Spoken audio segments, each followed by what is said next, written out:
Good morning, everyone. While you're coming in, please write your district in front of your name.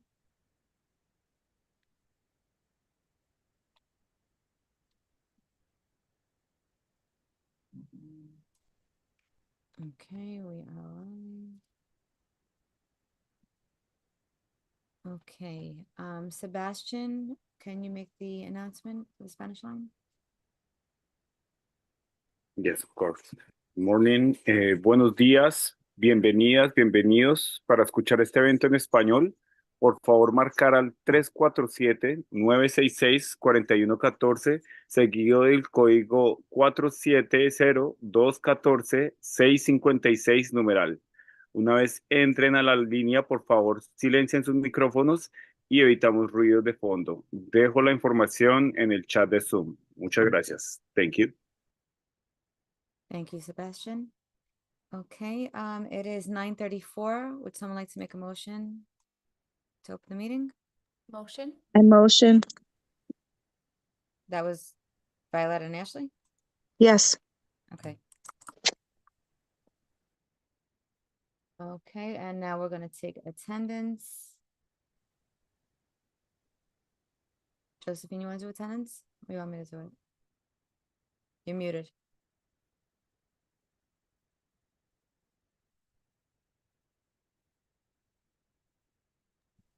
Okay. District 1. District 2. Here.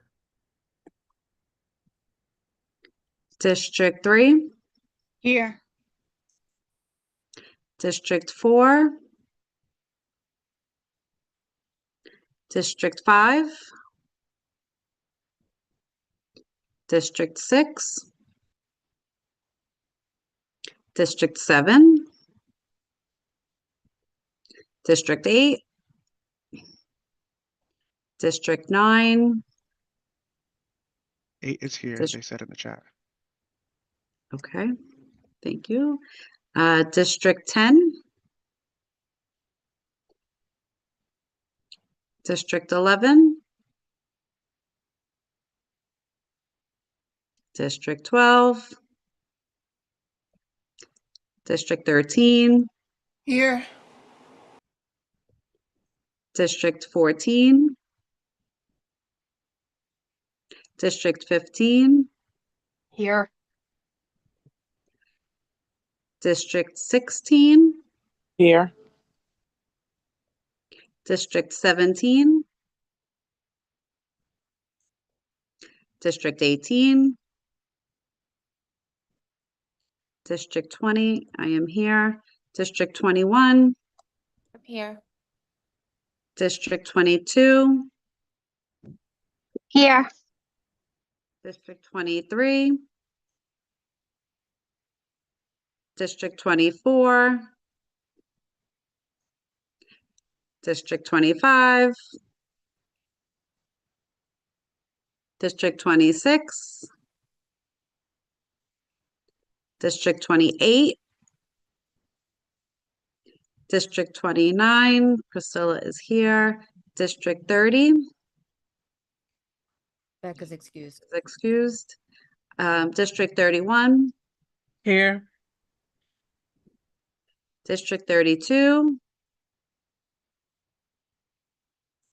District 75. Good morning here. Brooklyn High Schools. I am here. Bronx High Schools. I think she's running. Manhattan. She's running late, right? Manhattan High Schools. Present. Good morning. Queens High School. And Staten Island High Schools. Good morning, I'm here. Good morning, everybody, and welcome. Yep. Okay. Becca's I got that. So the attendance link is being dropped in the chat. You can move the slides, Josephine. Next one. Okay, so please do wait to be recognized before speaking. Be here, be respectful, courteous, and professional. Disagree amicably. Remember, others would like to speak, so please be mindful of the time, 2 minutes or less. Please do not unmute yourself to say you have your hands up. Side conversations in the chat. Do not be disrespectful. Please do not ask follow-up questions after your question has been answered. Use the chat to ask follow-up questions. Thank you. Next slide. So Women's History Month is March. We want to celebrate all of the amazing and outstanding women. Next slide. This is our agenda for today that we will be following. Next slide. So some announcements. Today is afternoon and evening parent-teacher conference for middle school and D75 students. They have a half day. March 18th is evening parent-teacher conference for K-12, 6 to 12 in high school. March 19th, afternoon parent-teacher conference, K-12, 6 to 12 in high school students have half day. March 20th, there's no school for Eid al-Fitr. March 27th is the deadline to complete the summarizing application. April 21st, the results will be released. March 31st, kindergarten admission offers are released. April 1st is the deadline to complete the 2026 New York City School Survey. Please encourage your families to complete the survey. That's the best way that schools will know how they feel parents think that they're doing. April 2nd to 10th is spring recess. Schools are closed. Conversations with Chancellor Samuels. The remaining dates for the boroughs are here in the chat. I don't have to read them to you. Just make sure that you register to attend. And we also wanted to share that New York State unclaimed funds, you can search to see if your school or your PTA is owed money. And you can click the link and receive that money for your schools. Letters were sent to 6 districts that have either not attended or missed 3 or more CPAC meetings, and that's as per our bylaws. We want to ensure that all districts across the city are represented and the information is being shared with parent leaders and school communities. As of this year, more than half of the districts, president's councils did not hold elections until October. So we sent a Google form to the districts. So it was sent to the President's Council and to the FLC. And our hope is to increase elections this year by more than half by June 30th. So holding your President's Council elections by the last day of school, it helps with planning, with partnering and collaboration with the district. So we just want to make sure that we help you. We support you in your efforts to make sure that your PTAs and your PAs are holding their elections in time for you to be able to have yours by the end of the school year. As a reminder, Chancellor's Regulations A660, PAs and PTAs form nominating committees.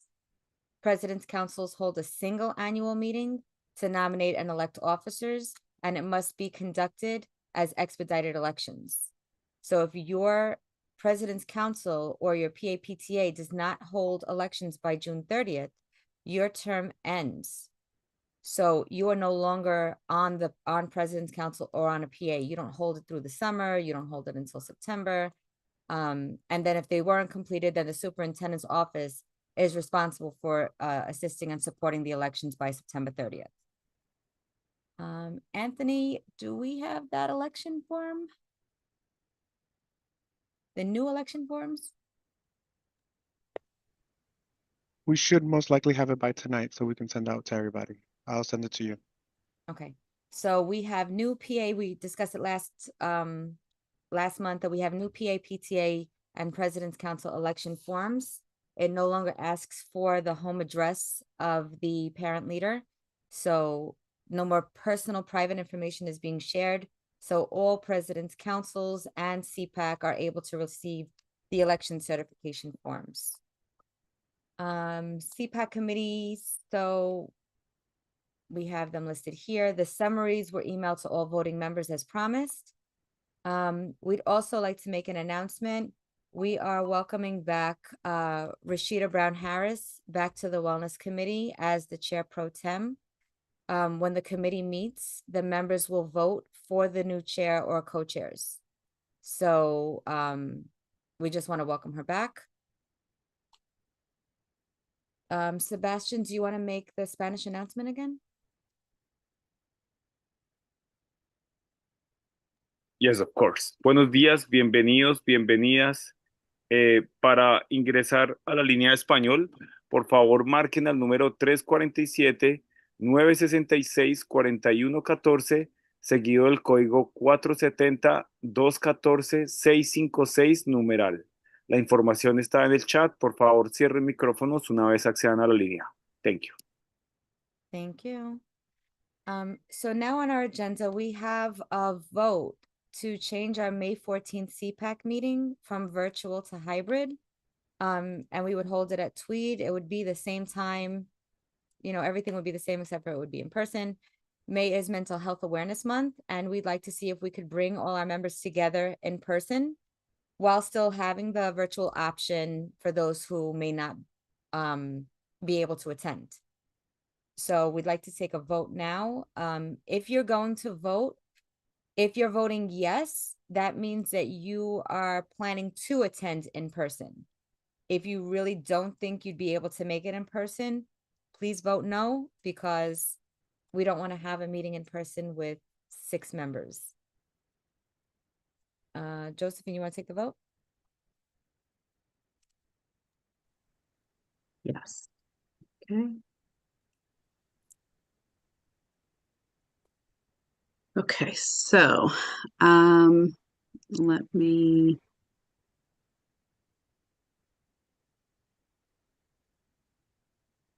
just, okay.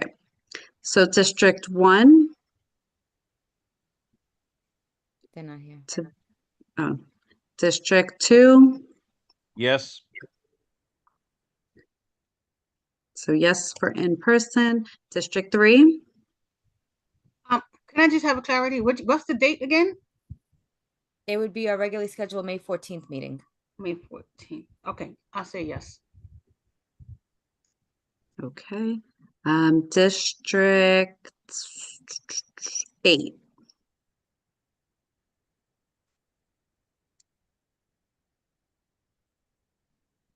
District 13, Just quick question. Is it still at 9:30? Yes. Yes. okay. District 8, I saw said yes, thank you. District 15,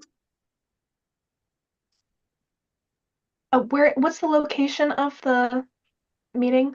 Tweed. What is Tweed? 52 Chamber Street. Okay. Yes. District 16, Oh, I want to say yes, but I'm not sure because I work as well. Okay, I mean, if you can't okay. attend in person, you could still, if you're able to attend, you can come in person, but if not, it'll still be on Zoom. Okay, so yes, I'll say yes for that. Okay. District 20, yes. District 21, A yes. District 22,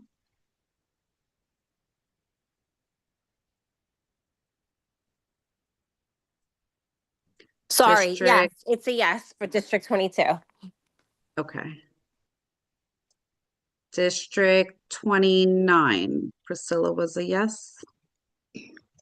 I believe so. She said yes. Yes. Becca said yes also. District 31, Yes. okay. District 75, Ashley, you were a Yes. yes. Mm-hmm. Okay. Brooklyn High Schools, you're a yes. Bronx High Schools, Rima came on, right? Yes, I did. Good morning. Yes. Manhattan High Schools, Yes. Queens High School, they're not here, and Staten Island. So I just want to make sure I'm voting correctly. You're voting yes if you're actually going to be there that day, but it doesn't mean you can't come on Zoom. Right. Right. If Okay, something great. happened and you have to come on Zoom, you can come on Zoom. We just want to make sure that if we're doing it in Okay. person, the majority So of members want to. I'm gonna vote no because I would not be able to make it in person, but I definitely will be on Zoom. Okay, Okay. that's fine. Okay, and that was Staten Island, right? Okay. Okay, did I miss anybody? Because I went based on when we took attendance, so if anybody came in after. Good morning, everyone. D23, yes. Thank you, Tanya. Okay. So I'll mark you present and yes. Okay, did we miss anybody else? No? Okay, so it looks like Okay. our main meeting is going to be in person at Tweed. So exciting. Let's see. Okay. Can you put the slides back up for the minutes? The minutes were sent out to the members last night. So would someone like to make a motion to approve the minutes? A motion. Thank you, Ashley. Second, District 31 second. thank you, Melissa. Okay, next slide. So now we have our face updates. Dr. Anne Mary Lopez. I think I just saw her come in. Hi, I'm Randy. here. I'm Oh, she's here. here. All right. Good morning, everyone. I'm so excited to be here with all of you. I want to just take a minute and say out loud that so FACE, I know that most of you have heard, is now under a new division. And so I wanted to introduce that new division as the Division of Family Partnership and Community Support. And so that division is an umbrella, and the Office of FACE is now under that division. I'm excited for the work, and I'm excited to continue the tremendous work that we do collaboratively and in partnership. I want to say that there are a few things that are happening in FACE that I want to kind of highlight through all of this. And so, in terms of a few things, we are going through our FACE in Community work where our homeschool partnership team and ambassadors, the reading ambassadors, are leading sessions on the science of reading. With Family Connectors resources being given at the end. Right now, these are held on a monthly basis on the districts of 4, 7, 9, 10, 12, 19, 23, 24, 31, and 32. And the event dates for March right now, there is one today in District 9. On Friday, the 13th, will be 32, District 32. On Thursday, the 19th, we have a couple. We have this District 12 and District 19. We also have on the 26th a FACE in Community in District 4. And then the 27th, we have 2 sessions for District 31. I also wanted to elevate that on Wednesdays. Family Connectors will continue, and currently there will be a partnership between the New York City Public Schools Office of Sustainability, and they'll talk about an overview on sustainability programs and climate action initiatives for students and families, as well as student pathways, grades 9 through 12. And we'll talk about everything financial aid, post-secondary planning, and college and career. And all of the past sessions are available at Parent University. I also want to elevate that we just wrapped up our collaboration, all sessions for New York City Reads Ambassador Program. And we had a culminating of 952 across all sessions. And an average of 4.74 out of 5, and 74% reported gaining new literacy tools or concepts to share with their communities. There will also, as well as thinking through of some of the virtual sessions that concluded last week with literacy and mathematics.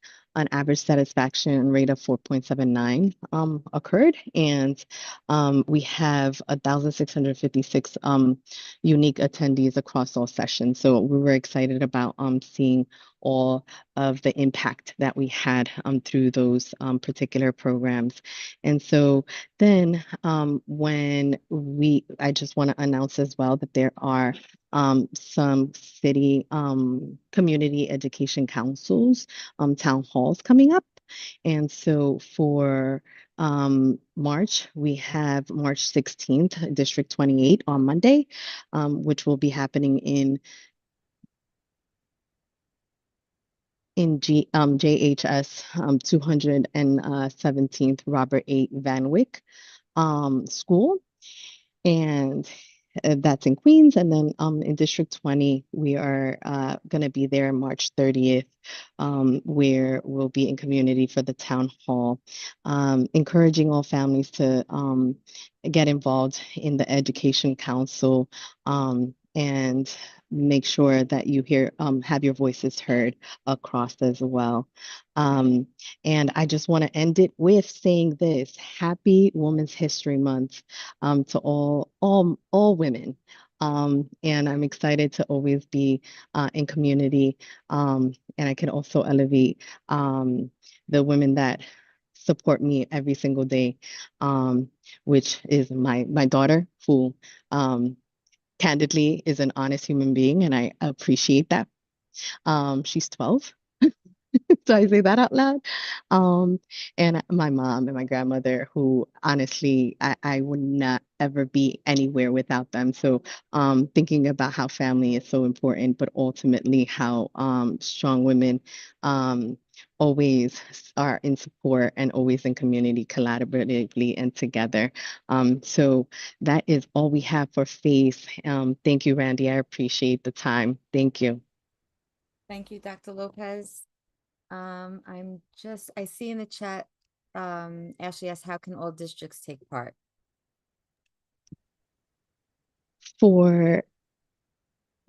If we can clarify what for family connectors or facing community. Ashley, you wanna? I just want to I was clarify. waiting for you, Randy, to give me the okay to talk. It was for, you were mentioning that there were a bunch of districts that were taking part of the NYC Reads and Family Connectors Initiative, and you were mentioning of like a handful of districts. So just want to clarify, like, how can the rest of the districts take part of that? Is there something that we have to do, or? You could absolutely reach out to me. I'll put it in my contact information in the chat, so that if you're interested, we could always be in collaboration collectively. And of course, it truly takes a village, and making sure that we all are provided the resources. So I'm gonna go ahead and put that email in the chat. Okay, perfect. Thank you so much. Of course. District 16, you had a question? Yes. So I know I because there's so many different groups and meetings that I attend. I get confused sometimes. They like overlap. But I also I started with the Family Connectors. Is that what she's referring to? Yes, so Family Connectors meet every Wednesday in their sessions. I believe between 18 and 20 sessions, you get certified for all the wonderful learning that you've done collectively, and like knowing the resources. And so that is an opportunity of thinking through of like parent to parent supports, because it does truly take a village. So that is on Wednesdays. And then working collaboratively with some of the family connectors, we do FACE in community community, which is in person. And so that initiative is district specific, but always welcome to email me and we can partner and have some of these a facing community in your district as well. Okay, because I mean, I think I finished. Or I went to most of the sessions. I got the it that I picked up maybe like 2 weeks ago. Just needed, like, I don't know if there's like a list. I know the training sessions are still online. Yep. And you can always go back in and view it if you have a My Schools account. But is there like a PDF or something that has the different organizations? Is it like set up somewhere? So Parent University has all the sessions recorded in there, and so you'd be able to access it that way. But if you can also email me, and I can provide some context of all the resources throughout for the Family Connectors work. Perfect. I want to, because Yeah. I'm the president council. Miss Mims, can Sorry. you write it in the chat? Okay. I'm sorry. Okay. So next on the agenda, unfortunately, our transportation alternative student committee wasn't able to be here in person, but they sent us a video, so I'm just going to share the video for everyone to see. So just let me know. I hope I'm sharing the right one. Which one is it? This one? Okay. Can you see my screen?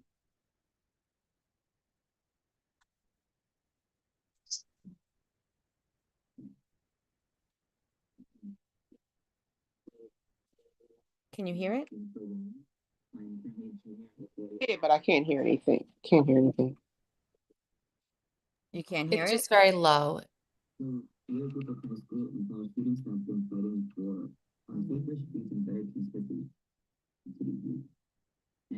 that better? Which I've heard a lot about concerns about students not having access to student housing, and also we've been experiencing issues with student housing itself. The next slide. So our campaign is broken down into 4 parts. First, we're working towards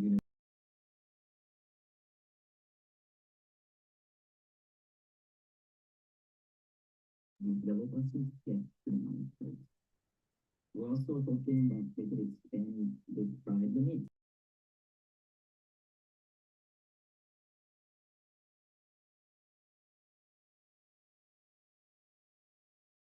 I paused it to see, oh, you're hearing it through the computer. Okay. I'm not the tech person, so this is not my thing. If anyone would like to give me a hand in this. Try to reshare again and go to advanced settings, share audio. Okay, so where do I find that? So when you press reshare, at the top, maybe there's like another box or a little check box that you could check off and it says advanced audio. Okay. And then and then share something audio. I don't remember exactly what it says. And that should bump it from your computer to sharing on Zoom. Okay, let's see. Okay. Yeah, this youth group called the Transportation Alternatives Youth Activist Committee. It's better. And college You just students need to acting share so we can see the safer streets and better transportation for New York City youth. Don't see it? And one of our campaigns that we've been working on is expanding student No, so now you're sharing audio, but not the video. students not You having got access this. to student housing and Yay. It's good. Learn something new every day. You did it.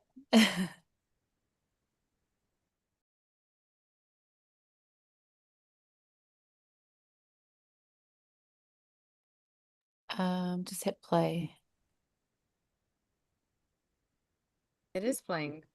Oh, we're also hoping that okay. the pride limit to be unlimited. Instead of having it at full rate. It's not playing. You don't see it? We see it. We just can't hear it again. Can't hear Is it it again. possible just to send it to everybody There's also for the sake of time? Okay. Well, we can do that at the end of the meeting. Okay. Sorry, I'm so sorry.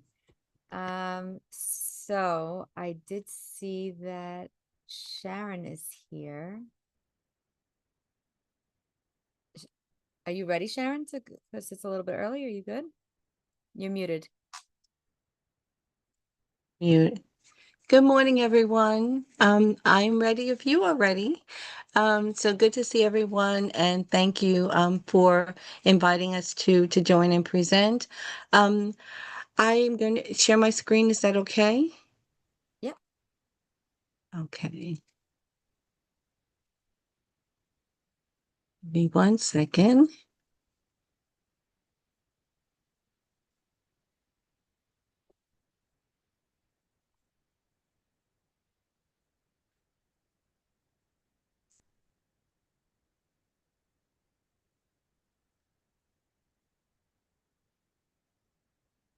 Okay, here we are.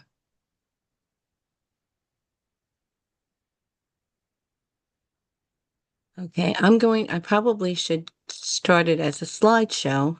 I'm probably not going to be able to see you all very well. Okay, I guess I can. Okay. All right, great. Everyone, again, good morning. Sharon Rencher, Senior Executive Director for State and Federal Education Policy and Planning. Within our newly configured, as you will hear more about, our Division of the First Deputy Chancellor. I know that you really were interested in hearing more about conducting hybrid meetings in alignment with the open meetings law. And so we're going to get to that, but not knowing how many members of CPAC are new to your roles, I thought I would just give you a quick overview of the roles and responsibilities of school and district leadership teams, and then to provide within that context what SLTs need to do if you agree to hold hybrid meetings under or consistent with the open meetings law. So if that is okay, I know that I have about 20 minutes or so. So I'm going to get through this pretty quickly because I really want to hear from you. We're very, very interested in making sure that we're reflecting your suggestions for how we can improve upon these processes. But to give us all a starting point, just to give you a quick overview. And by the way, so we're going to talk a little bit about the regulatory basis for SLTs and DLTs. Really want to focus on the need to ensure that that we can conduct elections in a timely manner this spring. We'll do an overview of the composition of SLTs and DLTs, and we'll talk about open meetings law. We'll focus mostly on SLTs in the time we have together. We'll talk about team operations and decision making. And again, I want to answer any questions you may have. And we'll just start there. Okay. So for those of you who may not know, SLTs and DLTs are really codified in New York State education law. And the law does require that our chancellor take steps to ensure that SLTs are in place in every New York City public school. And this is a requirement that's actually unique to New York City public schools. Across the state, not every school does have an SLT in place, but it is certainly a best practice that is encouraged, and they may have different formats for how they implement this requirement. State Education Commissioner's Regulation 100.11 does establish the requirement that all school districts create a plan for school-based planning and shared decision-making that involves parents, teachers, and administrators. And really, again, this is core, the relationship that exists between our parents, our teachers, and administrators to ensure that there is meaningful engagement in shared decision-making. And that's really the basis of SLTs. You'll hear more about the responsibilities of SLTs in developing an annual comprehensive education plan, but that really depends on this idea of collaboration and shared decision making in educational planning. Our chancellor's regulation does establish the guidelines to ensure the formation of SLTs in New York City public schools and our DLTs in every community school district and District 75. And we know that that Chancellor's Regulation A655 is under revision. We're expecting and hoping, and I think you'll hear from our chancellor today, that we are really hoping that that we'll have a revised regulation in place before the beginning of the next school year. SLTs and DLTs are required to establish bylaws that conform to Chancellor's Regulation A655 and that govern the day-to-day workings of the SLT. So a little bit quickly about SLT composition, roles, and responsibilities. And we talked about the requirement under state law. We know that SLTs are the primary vehicle for developing school-based educational policies and also ensuring, and let me minimize this so that you can see it all, and ensuring that resources, the school-based budget, and human resources are aligned to implement those policies. And this really creates the structure for school-based decision-making and also developing a collaborative school culture that involves all stakeholders in a meaningful way. SLTs are also responsible for assisting in the evaluation of the school's educational programs and their effect on student achievement. And of course, some of our schools do have multiple sites, but as long as it's one school, even with multiple sites, there's only one SLT. But of course, SLTs have the ability to create subcommittees in whatever way best meets the needs of the school community.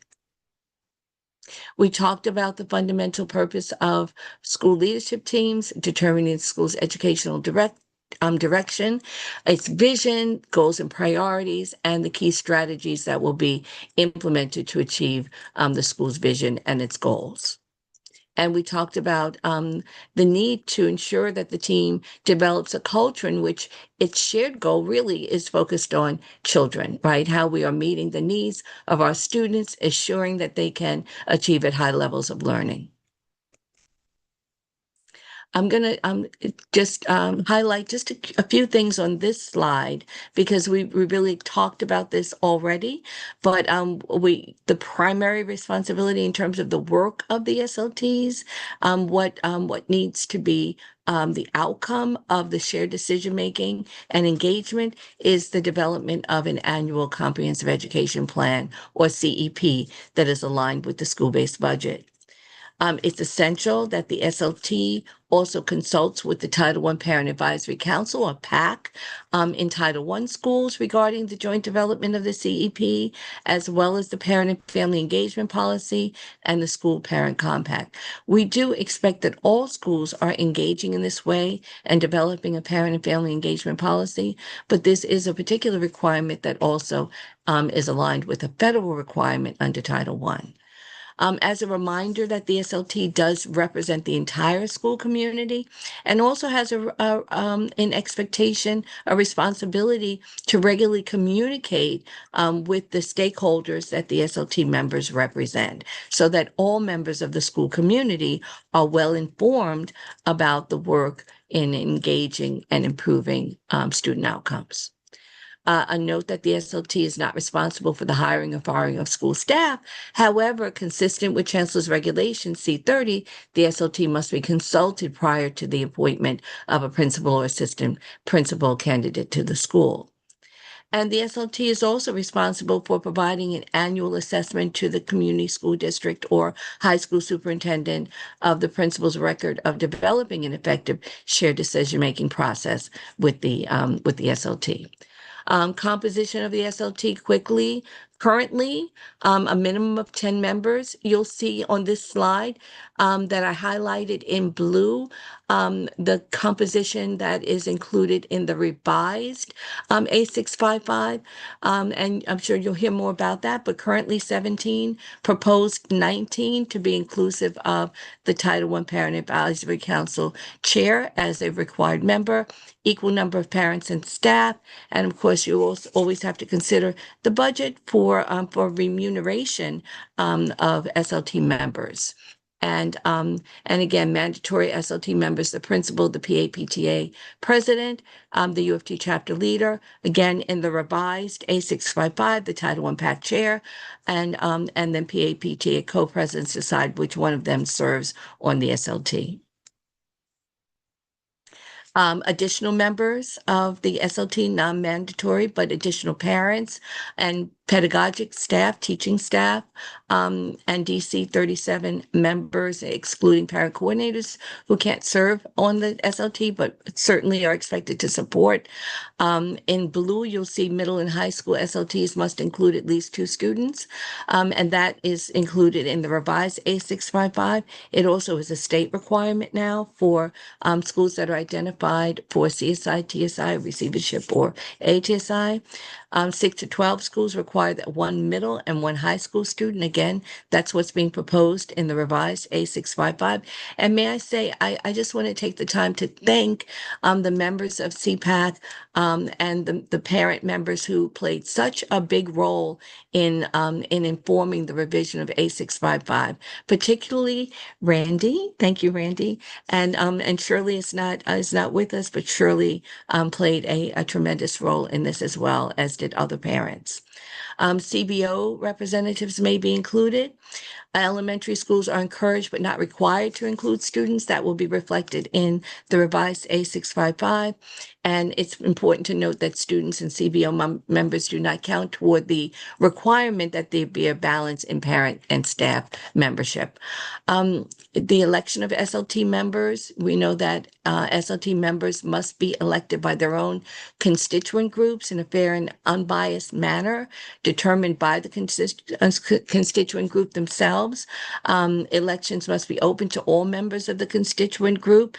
And herein is where I want to just emphasize that these elections are to take place in the spring, so they're upcoming, prior to June 30. It is so important that we have the members in their seats before the end of the school year so that we can start the next school year in the fall with all of our SLTs in place. So that's dependent on having an elected PAPTA president, an elected Title I PAC chair, and elected members of the SLT. So this is something, again, that's an expectation to occur by June 30. And we really, really want to emphasize and hope that we can get these structures up and running before the end of the school year. There's a role for community and citywide education councils on SLTs. Community Education Council or CEC members act as a liaison with the SLTs of the schools in their community school districts. Members of CCHS serve in a similar capacity for the high schools throughout the system, as do the members of CC for special education in regard to District 75 schools. And this liaison function includes attending meetings as observers and or presenters, and also participating on SLT committees and subcommittees when invited by members of the SLT. We do have, and I'm sorry that this is not aligned with the same font, but we provide a lot of guidance for SLTs and DLTs through the SLT and DLT monthly calendars. This really helps SLTs in your functioning to ensure that that the work of SLTs happens in a timely manner. And so we'll share more about the SLT and DLT monthly calendars and hope that that they're being well utilized. A little bit about, again, the DLT composition. I'm just going to share just really briefly about the roles and responsibilities here. DLTs must be formed in every community school district, consisting of reps from the elementary, middle, and high schools that are geographically located within that community school district. The DLTs fulfill the requirements that I mentioned earlier about Section 100.11 of the Commissioner's regulations regarding the district district level plan for the participation of parents and staff in school-based planning and shared decision-making. And the DLT develops the annual DCEP, or District Comprehensive Education Plan, which includes annual goals and objectives that are aligned with the district's and the chancellor's goals. And DLTs also provide support, guidance, technical assistance, and conflict resolution to the SLTs in their districts. That's a very important role. And the DLTs must conduct a biannual review of how well SLTs in their districts are being effective in shared decision making and school-based planning. I'm not going to go through the rest of this, but I'm sharing a bit of it. I'm just going to go through the slides. We will share this deck with you so that you will have it, so that you'll have a preview of what's to come with the revised Chancellor's Regulation A655.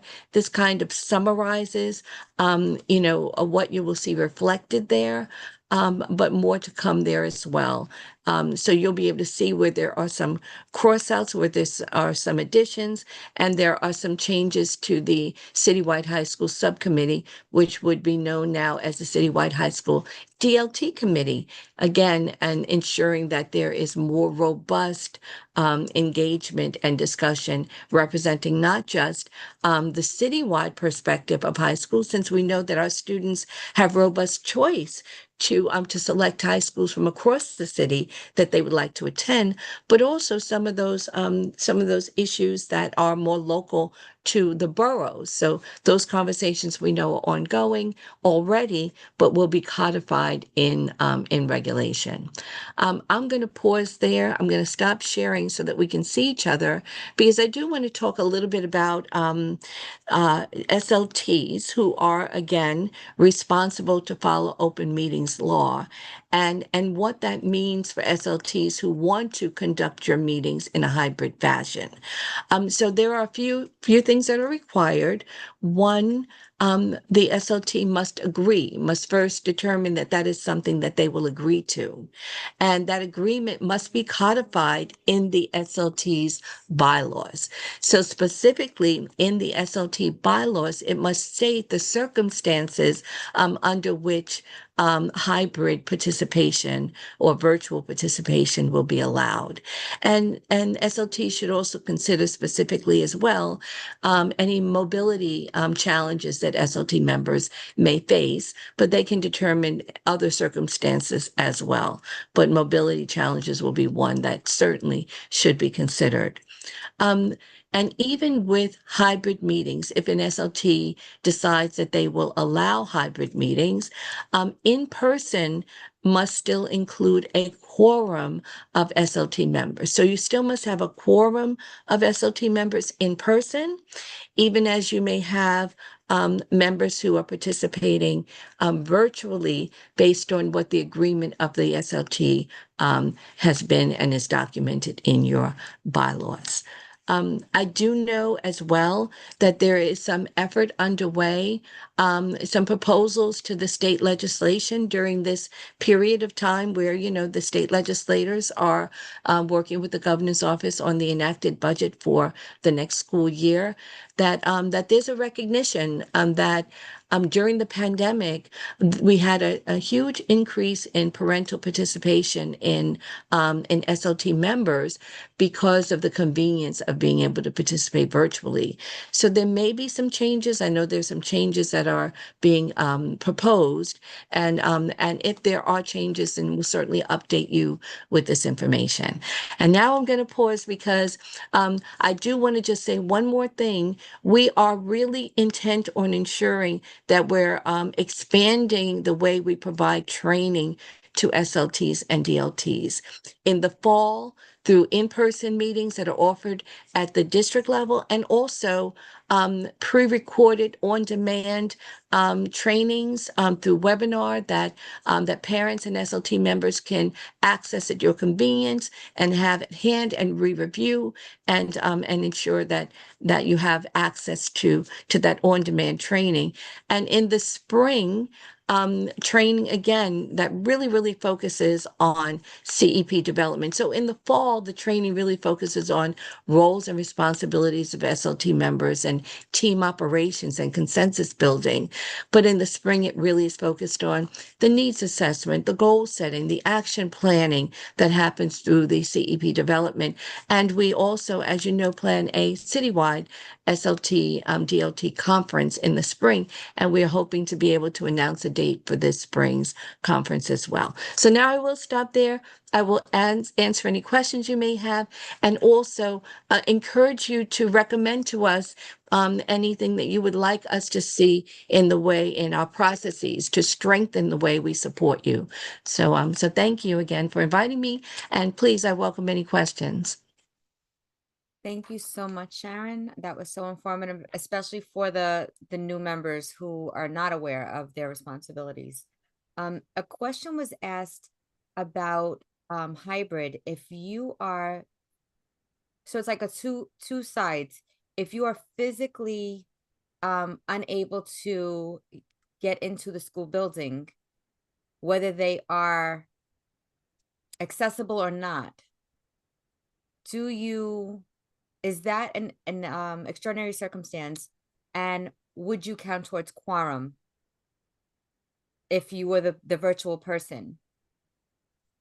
So at this time, there is not an accommodation that indicates that a person who, again, in the circumstance where an SLT has codified their agreement for hybrid meetings, is making the accommodation for a mobility challenged member. Currently, that member is not included in the quorum, in the counting of quorum at the school level. That should be something that is discussed further. That should be something that is part of the conversation, and I ask you to, in your conversations with your legislative representatives, that you raise this issue. Again, there is a bill that has been proposed, but that you, in the power that you have as advocates for your communities, that you raise this locally, so that that can be something that can be a call out, even if hybrid meetings are not like allowable across the board, then, or in virtual meetings as a way forward, then that could be a carve out, a requirement that could count toward quorum. Okay, and another question is there any training or refreshers for school administrators for understanding SLT and what it's supposed to look like and how they must function, as far as like numbers, how many hours to meet, and reimbursement? Sure, and those trainings do occur, but I think, since this question is being raised, it's also letting me know that we will need to double down on that training, because we have a lot of new principals, we have a lot of new SLT members, and everyone needs to be aware of the expectations and the requirements as it relates to team operations and configuration, but also remuneration for team members. Okay. So thank you. Thank you. Reverend Thompson? Good morning, everyone. Hi, Ms. Rencher. Good Thank morning, you. Reverend Thompson. How are Good to you? see you. My question was around the evaluations that SLTs and DLTs do, and just in general, right? When parents collaborate and conduct evaluations, what happens to those evaluations, and how are school leaders and district leaders held accountable for what is reported in those evaluations, right? Because if we are being true to the purpose of the evaluation, right, we want to see corrective actions or improvements, right? Or sometimes we want to see things standardized across the system that are being done with fidelity and that are being done well. As it stands now, quite frankly, they kind of go into an abyss, right? And you kind of just perform it and you do it if you do it. And so what I would, so the question is what is supposed to happen to them, but also to inform you that even when they're being conducted, that we get no feedback, and we certainly often do not see any corrective actions when things are highlighted. And so I will definitely, and I will be looking forward to the new construct, right? As your division has been elevated to first deputy chancellor, I'm assuming that we're going to take this very seriously going forward and make sure that we really are holding school leadership and district leadership accountable for what is actually happening in SLT and DLT, specifically around budget spending, right, and allocations, because again, we don't want to continue to perform, and we don't want to continue to check boxes for compliance sake. We want to make sure that if we highlight, or if we, if we recognize that something may need correction, that actually gets done and holding it to account. So thank you. If you can answer the first question, it would be great. But the back end was really what I wanted to say. Thank you. So, first of all, you've said it all, and you're absolutely right. And this is what I will say is, besides that, you're absolutely right, and we will make every effort to ensure that the going forward, that that not only are the evaluations done, because quite frankly, not all SLTs are engaging in that process. So we want to elevate that process and make sure that all SLTs are aware that that is an expectation, that there is actually a formal process for evaluating the SLT and the principal's engagement of the SLT in a meaningful way. So we're going to start to make sure everyone understands their right and what that process is, and to provide training around it, right? But the second part of that too is, and when I say provide training for all members, provide training for principals too, so that they're understanding that the way they engage their SLTs is important, right? The meaningful engagement, the shared decision-making process is critical to improve student outcomes. We know this, right? We know how critical the role of parents and all stakeholders working collaboratively is, and its impact on student outcomes, right? School culture matters. So that's first. And we want to ensure that that when evaluations are done, and what's supposed to happen is that the superintendents are reviewing the evaluations, and that they are the evaluations serve to first provide additional support, right, to intervene where there are issues raised, to provide additional support for principals and for SLTs to ensure that they can operate more efficiently, effectively, and collaboratively, and from an accountability perspective, right? When support and intervention doesn't work, then there's accountability there. And so yes, as you have said, I'm expecting that there will be an elevation of this as a mechanism for real change, for corrective action. And I know you will let us know how we're doing along the way in our efforts to ensure that this is a more meaningful process. So thank you for raising it. Thank you, Sharon. Melissa, I'm just going to ask if you could just keep your questions like brief, because I just want to stay on time on our agenda. No problem. It's going to be brief. I put in the chat. I have some schools in the north in Staten Island. They're having trouble with keeping their SLT members because of language barriers. So I was wondering, can the hybrid be used for parents with translators? Because that's one of the challenges.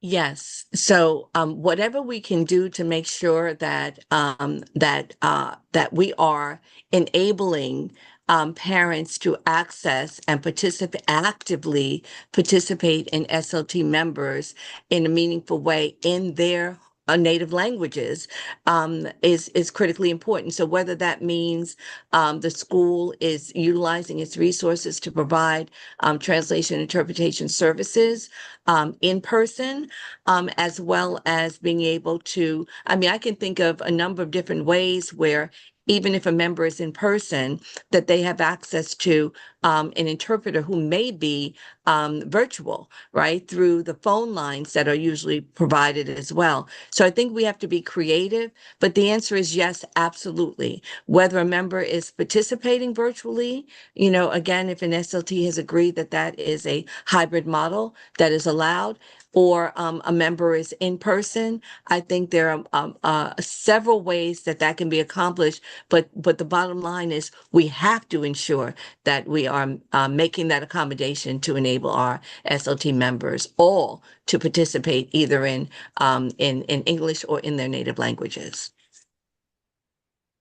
And if you are specifically having an issue, you mentioned that this has been a challenge in the north of Staten Island.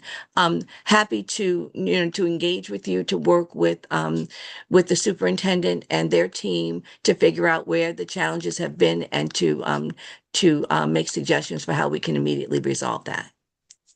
Thank you, Sharon. Thank you. Rima. Hi, good morning. My question is specifically around high schools and around the district leadership teams. So there's a certain amount of work that goes into these spaces, and there's a certain amount of data that we're required to receive to be able to have these conversations. And at the high school level, it seems to be a disconnect between the way that the community school district DLT works and the way that the high school works. And again, like one of the big issues is that we gave the high schools a CEP, like right out of COVID, and we never merged that with the responsibilities of the DLTs.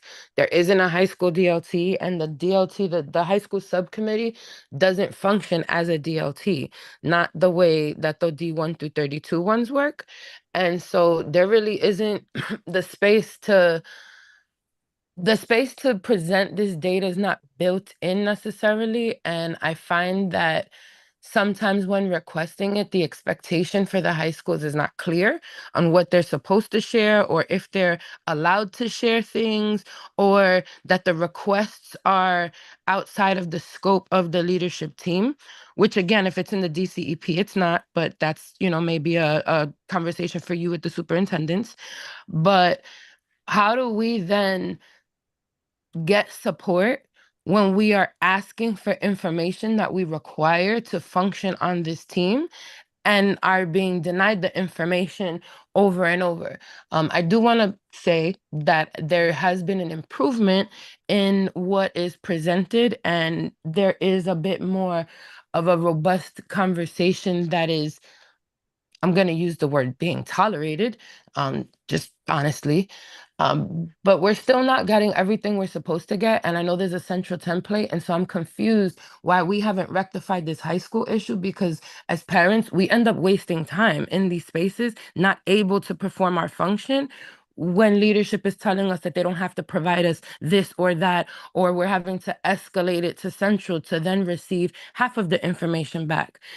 So I don't have a question. It's really more of a concern to let you know that this is happening. And even with the citywides, there's no space for the citywides to have a DLT conversation or to engage in a DCEP. They can talk about what's happening in their district in the subcommittee, but that's it. There's no space to give feedback, or let's be honest, we don't even all have, we're not even all provisioned to all the DCEPs as high school presidents' councils. I'll leave it there. It's a deep frustration of mine that as a high school president, I have to be on 6 DLTs, and I'm begging for information that is required to be provided. And we are the unpaid members demanding that this space operate within the fidelity of the state law.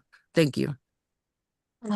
Thank you, Rima. Thank you for raising this. I know this is an issue, and I know we have unlimited time. So let me say this: I welcome sooner than later, as a matter of fact, as soon as possible, that we convene a small working group to try to think through this issue and come up with a way to address it in a way that meets the needs that you've raised, but also enables us to provide not only embedded structures for providing the data, but also the training for leadership in terms of what expectations are for providing access to data. And it's not just giving the data, but it's also, well, what, it's like, so what now what, right? What is the data telling us about the changes that we need to make in order to better serve our students and our families? So can we convene? And may I ask that you let me know dates and who on your side, what group of parents can make the time? We know this is your volunteer time, can make the time to participate with us, to help us to think through this issue and come up with a way to address it that that lets us start off the new school year in a much better place. Sure, So I Sharon. appreciate that. Yes, definitely. And I also want to acknowledge that Rima was on the working group for the A655 with us. Yes, Rima, I'm sorry I didn't mention you earlier. Thank you very much for all of your contributions as well.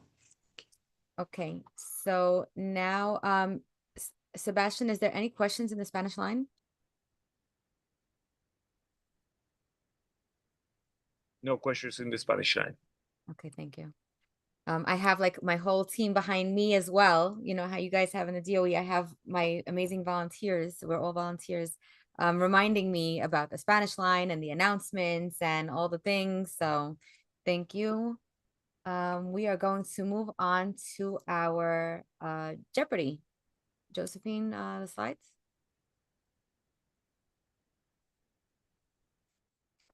So our New York City Public School partners can play along if they'd like. And we're going to start off. For those of you who are new, we do have some new members. So I just want to welcome the new members to our CPAC. It's going to work where the person who answers the question gets to pick the next category, but it goes by a show of hands. So the first person that raises their hand answers the question. If they answer correctly, they pick the next category. If they don't, then we'll pick the next category. So Josephine, you want to start it off? Okay, so I am going to choose SLT true or false 200. Okay, true or false? Parent coordinators may not serve as members of the SLT in any capacity in the school where they are employed. However, parent coordinators may be invited to attend meetings as observers or presenters in schools in which they are employed. They also may be asked to serve on SLT subcommittees. Joy. That many right True. now, but let me show you PS 58. Josephine? News and announcement. What is true? You are correct. So Joy, you get to pick the next category.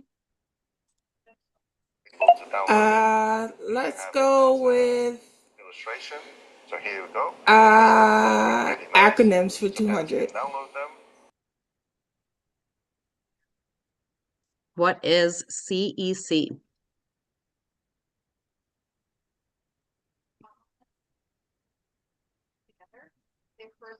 I'm sorry, can you just pronounce your first name, Miss Brooks? Dwaya. Duwaya? Yes. So go ahead, Duwaya. Community Education Council. You are correct. Can you pick the next category? Good. Okay, so I'll take Women's History Month for 200. She fought for the education of girls worldwide after being denied school herself.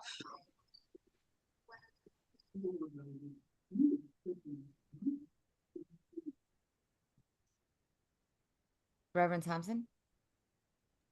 Is that Mary McLeod Bethune? What was the answer? Is it who is Mary McLeod Bethune? No, it's Remember she did global or not? Okay. no. Good answer. Rachel? Is it Malala, or who is Malala Yousafzai? You are correct. Can you pick the next category?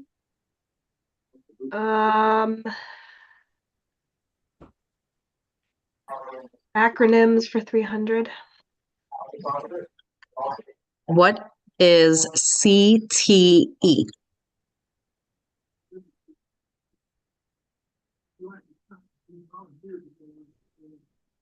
Rima, Career technical education. you can never stay away, Rima. You love to answer the questions. I Rima's waited so nobody raised their hand. always raise your hand. SLT for 500. Okay, true or false? Volunteering with the PAPTA to plan the school carnival counts towards remuneration hours. Rima, was your hand up? Ooh. It was. I did put it down and That back. was not up. You're gonna stop. The answer is false. I was The called answer first. is false. Putting your Me hand and Rima said the answer is false, Mom. I'm joking, y'all. Okay, pick the next category. I'm lowering everybody's hand. No hands up. Chancellor's reg for 100. It's name that reg. Okay. When a student brings a personal internet-enabled electronic device to school, such device must be turned off and stored during the school day in a manner determined by the school. Schools must provide at least one method for storage of devices, which may include, but are not limited to, school storage lockers, assigned student lockers, or other holders. Schools must also provide a method for students to access their stored devices during the school day when necessary. Okay, look, Reverend Thompson, we're looking for the regulation that's from. Name the reg. Oh, I had the policy. Okay, don't laugh, Rima. Don't laugh. I know what the policy is. I don't know the specific CR, so I pass. Oh boy, go ahead, Rima. A413. And I would have said A412. Look at me. Anyway, go ahead. I love it. All right, Rima, I'm putting a hand down. I put it down every time. I wasn't just so sure about the other time, but we'll give it to you. Go ahead. So what's the category? For 200, same category. Okay. PAPTA food fundraising is limited to once per month. During this monthly sale, the rule respecting the sale of non-approved food items may be lifted to permit the PAPTA to raise funds using non-approved food items, not otherwise prohibited by law, during the school day as long as the sale of the non-approved food items occurs outside the cafeteria. Reverend Thompson.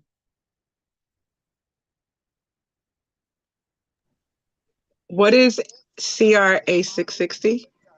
No. Rima, give somebody else a chance, Rima. Then tell them to put their hand up. Well, she did, but I mean, She got it. I want to Melissa help put her her. hands up. Melissa, District 31. The CR 812. Correct. Good job. All right. I'll do Hands lowered. Go ahead, Melissa. acronyms for 400. What is DIIT? Go ahead, Rima. This is giving people a chance? I'm giving people a chance. I don't know. I'm putting my hand down. I love how competitive she is. And she does not, just by the way, she does not know the answers. She does not do the questions. Anyone? DIIT?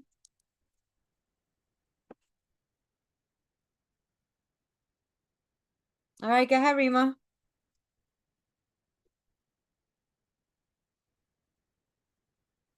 Rima. I'm covered. Division of Instructional and Information Technology.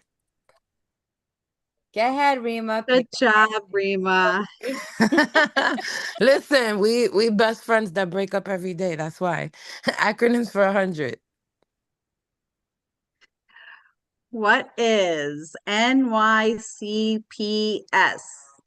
Melissa. That is New York City Public Schools. Correct. Woohoo. Next category. Don't be jealous, Rima. Can I get chancellor's regulations for 300? The following fundraising activities are prohibited. A, the sale of tickets for children's attendance at movie houses and theaters unless the project is directly connected with the curriculum. B, house-to-house solicitations of funds by children. C, the sale of raffle tickets to any children. D, bingo or any other form of gambling. Joy. Miss Tracy, like B. No, we're looking for you to name the chancellor's regulation. These are all prohibited. Oh, shoot. Have to be applied to enrollment. You can do Okay. for schedule a tour. You know the reg? Forms, absence notes. Okay, Priscilla. Which is A610. Correct. So just so everybody knows that there weren't choices in there, those are all prohibited. So if any of those things are occurring, please stop. Okay, Priscilla, next category. Let's pick who's who in NYCPS for 200. Oh wait, I gotta lower your hand. You gotta put it back up if you Okay, know it. let me put my hand down. All right. Oh, Melissa. The first deputy chancellor of FACE. No. No. Anyone else?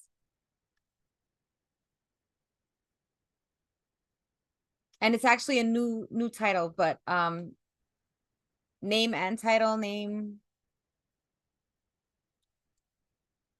Anyone? Reverend Thompson. Who is the executive superintendent for K through 8? Name? Oh, Dr. I think it's Maribel Hulla. Yes, Maribel Torres Hulla, and it's the supervising superintendent is the new title. Formerly the executive superintendent, right? Right. Exactly. Let's do acronyms for 500. Let's clear it out. OSIS. OSIS. Every child has an OSIS.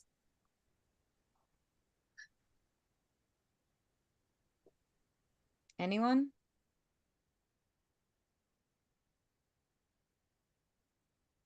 OSIS? Joy? I'm guessing here, Office of Student Information System. You got that correct. Oh, shoot, go me. Okay, next category. Let's go with true false for 300 SLT. True or false? SLTs should meet at least once a month during the school year. Meetings may take place virtually and be scheduled at a time convenient to parent members, day or evening. Mandatory members or their designees are expected to attend all meetings of the SLT.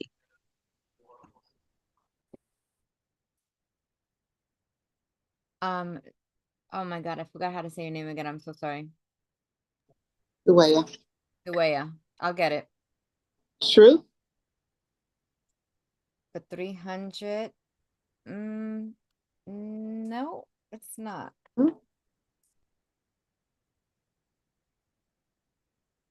Oh, it's it. Yeah, the judges are expected to attend one. Okay.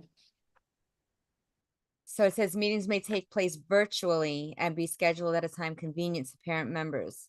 So we are not allowed to have completely virtual SLT meetings. Misinterpreted the question. Oh, it's okay. Just want to make sure that we're sharing and empowering our parent leaders to know. Yeah, we try. Okay, so Josephine, pick the next category. So that one is what is false. Let's pick who's who for 300. Oh, Rima's gonna raise her hand right away. Oh, Rima's gonna raise her hand right away. Ooh. I know Pamela. how to wait. Okay. Pamela, Kevin Moran. do you know his title? That's the wrong picture. That was the picture that we were given. I have a very nice picture. That is Kevin Moran, though. It is But Kevin Moran. I don't know his title. I didn't know his title. I just know it's Kevin Moran. Okay, well, everybody has to know who Kevin Moran is, but he was IA Deputy Chancellor of the Division of School Operations, and he is now officially appointed as the Deputy Chancellor. So, Pamela, you could pick the next category. I'll do SLT for 100. Okay. True or false? Individual members must choose whether to accept or waive the annual remuneration and donate the funds to be used for other school purposes. Team bylaws may not dictate any specific choice. Duea. False.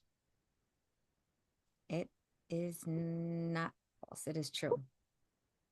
So Choose whether to, but you can. Okay. it's individual members.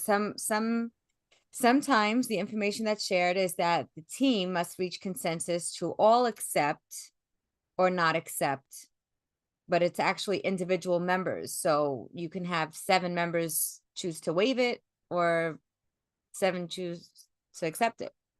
It's individual. You could donate it to the school. Yeah, back to the school. It goes back in there. I did not. That's why I said false. I did not know that. Yep. That's actually written in Chancellor's Regulations A655. Okay. Next category.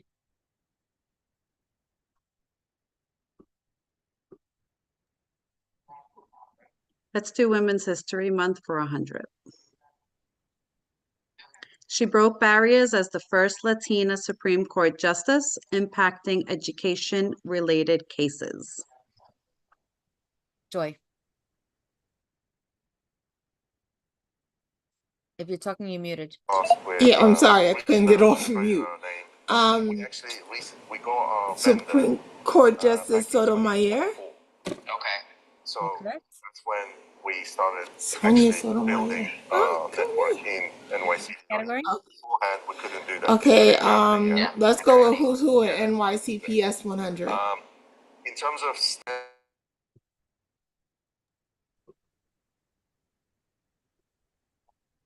A small picture. Anybody know who he is? Reverend Thompson. I just know that his last name, I think, is Lou. And that this is, I can't see. That's not Lou? Oh, it's tiny. Is it not Lou? No. That's not the new supervising, what is it? What did you say? Supervising, So you're correct. superintendent? He is the supervising But his superintendent. last name's not Lou? Okay, well, okay. I won't spoil the fun. Okay. Go ahead, Rima. Alan Chang. Yes, that is Dr. Alan Chang. Rima, you should have just texted me and let me correct myself. That's not even fair like that, If sis. you had said that 20 minutes ago, I'd have been doing that. I didn't think of it. I'm just trying not to raise my hand. Well, now you know. Now you know. And she would have never known. Go ahead, Rima. Pick the next category. SLT for 400. Okay, true or false? NYC school leadership team meetings are subject to New York State's open meeting law, requiring them to open to the public, properly noticed and documented with accessible minutes. Meetings must be held in accessible locations with 10 days notice of meetings and allow public observation. Violetta. What is true? Correct. What is true? pick the next category.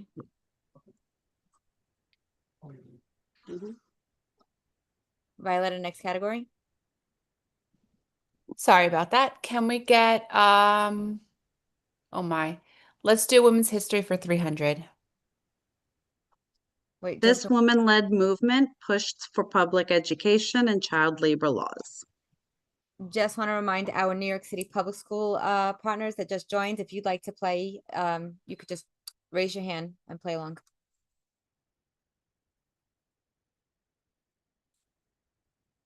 Every person should know this answer. Go ahead, Melissa. What is the women's suffrages movement? No. Oh. You did it too quick, Josephine. The PTA. The PTA. I know, I'm sorry, I accidentally clicked it. It was the PTA. It's us. It's us. Okay. Next category.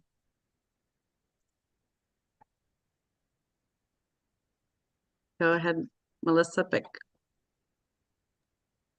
Who's who in NCYPS?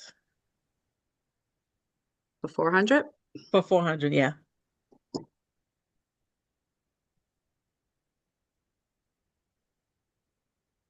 Does anybody know who she is?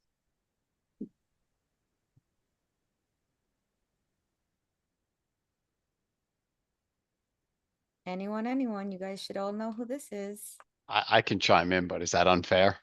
No, it is. It's totally fair because you raised your hand. Who is Deputy Chancellor Flavia Coelho Perdomo? That is correct. Deputy Chancellor of all the new divisions of, so Division of Family Partnership and Community Support. Okay, so Chris, you get to pick the next category. Who's who in NYCPS 500, please? Who is the first deputy chancellor? Wait, why didn't the picture come up? There was a picture. Can you escape and go back in?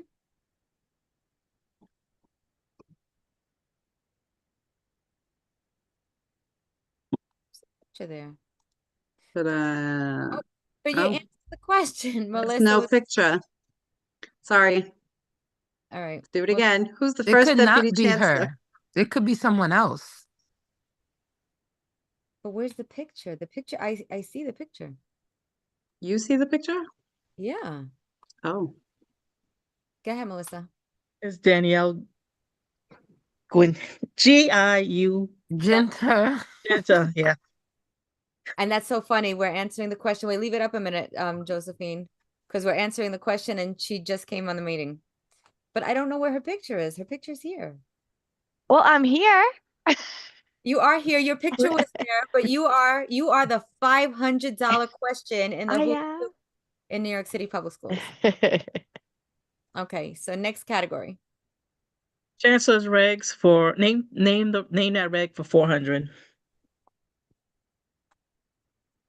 Okay, the committee shall, at a minimum, be comprised of the following individuals: principal, designee of all other programs operating within the building, UFT chapter leader, custodial engineer designee, in-house school safety agent, level 3 designee, local law enforcement officials, parent association president designee, dietitian designee of food services, community members, local ambulance or other emergency response agencies, representative of the student body when appropriate, and any other persons deemed appropriate by the principal.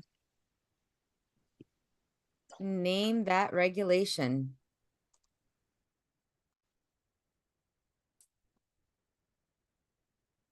Our New York City Public School partners can play along. Rima's not going to let any of you play along. I waited. I felt like that was a good amount of time. Okay. It sounds like A414. You are correct. Okay. Regulations for 500. Sorry. Wait. I just saw our chancellor came in. So do we want to pause, or Chancellor, do you want to? He wants to play. He wants to play? Chancellor? Listen, I'm always for the fun. So but I'm not sure I'd go with regulations for whatever. No. That one is rough. Go Okay. ahead, pick one. Oh man, DOE's got a lot of acronyms. Let's go with acronyms. Oh, Rima, you gotta put your hand down.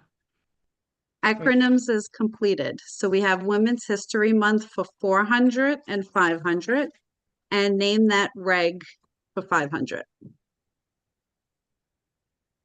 you're muted, Chancellor. Sorry, Women's History Month for 400 then. He used her platform as First Lady to advocate for children, literacy, and families.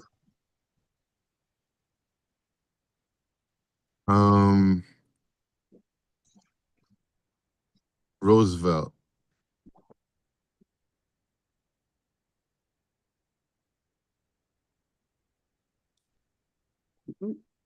We have do we present the answer or let somebody else answer? Randy, my hand is up. What? My hand Sorry, was up sorry, too. Stop sorry. it. Sorry, I'm sorry. Was your hand up too? Because It now sure would, I'm girl. My thinking- hand lives up. Stop it. I'm thinking Randy don't want us to be trying to answer for the Bronx. Now I'm feeling away.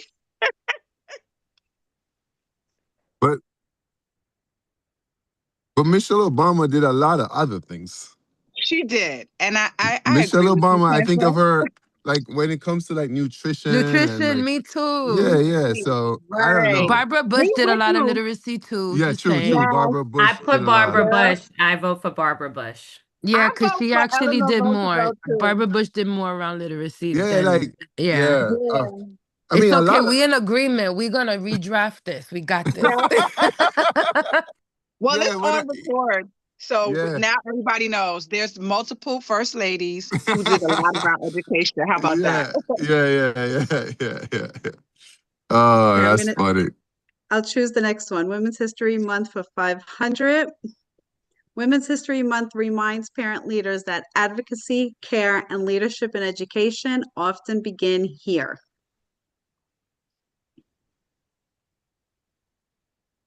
Absolutely. Is that your final answer? Wait, but what is that a question? Oh, often begin here, as in where Oh, Randy, like you're muted. with school. Okay, got it. I think often begins at home with your school. Go ahead, Chancellor. Go ahead. Show the answer, Josephine. Home and community. Yes. Okay. Last question, Josephine. Name that reg for 500. Prior to determining whether to adopt a uniform requirement, the school leadership team must consult with the school's parent association or PTA. Toward this end, each school leadership team must co-host with its PTA at least one open forum for parents, teachers, students, and administrators. Proper written notice, at least 10 calendar days in advance, must be given for the meeting, and it must be held at a convenient time for parents, teachers, students, and administrators to attend. Remo. I saw Violetta's hand. Oh, Remo was up first, so I put Remo. Oh, Rima was up first. Let Violetta. I haven't heard her. She has a pretty voice. Go ahead. I mean, I did already answer one, okay? But okay, what is A665? No. What? Oh. Am I wrong? No? How is that no? Isn't that the uniform policy? It is, right? It's the uniform policy. Oh, you said 665, right? Yes, yeah. Do not deny me my You know there's correct another, answer. you know there's a different reg that specifically goes over uniforms though, right? I know, nobody knows that. I know. That's the 665. No, yo, I am having like a moment. I saw 655. I'm like, that's not 655. Listen, Like I know Sharon these just regs. told us. I know these regs. Trust me, I know these regs. I literally memorized them in the middle of the night. Okay, so let's get back to our meeting. So welcome, Chancellor. Thank you for being here with us. All right. First of all, Randy, don't do that. Don't memorize the regs in the middle of the night. Like stop. Okay, it's not a good idea. No, I'm just kidding. Those are all the things I want to change, so I have to know them. Like, what to change. That's funny. All right. Yeah. Sorry, you go ahead, Randy. No, welcome. So the floor is yours. Thank you, everyone. Thank you. Obviously, since the last time we met, I had a busy week last week, and I'm super excited to announce that we have, as we've been for these 2 last months, they've been very busy, but we've found time to make sure that we're thinking about how we're organizing ourselves moving forward. And as a big part of that was making sure that we landed on a new cabinet. So I am super, super excited that we've, announced a new cabinet. And, I think I can't see who is on, but I'm pretty sure they're on.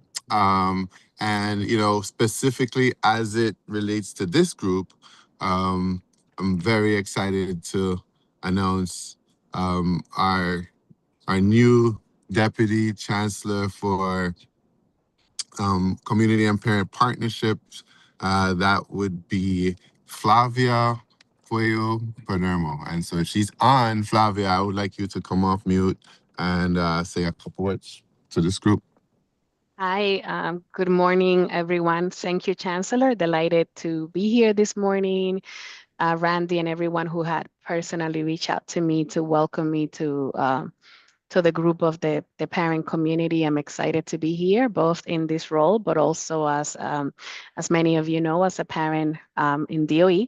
So I'm looking at this experience both from the lens of what I see, what I experience, and the journey that I'm having with my own child and my nieces and nephew in our school system. I talked a little bit this morning at our family leadership coordinator session that we are doing here at Tweed. And when I think of the work of families, it's really doubling down and reiterating that families are our most important ally.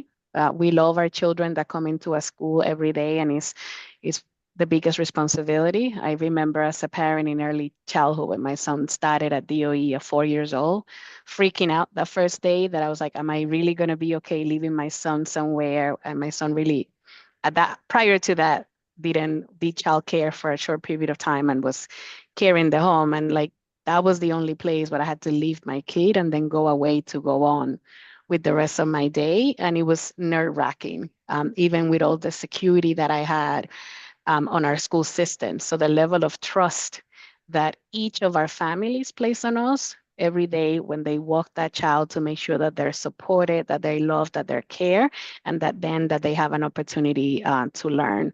So the last thing that I will say is that for me, this work is about communities, it's about families, and then about children and students, right? So if the community is well, our families are well.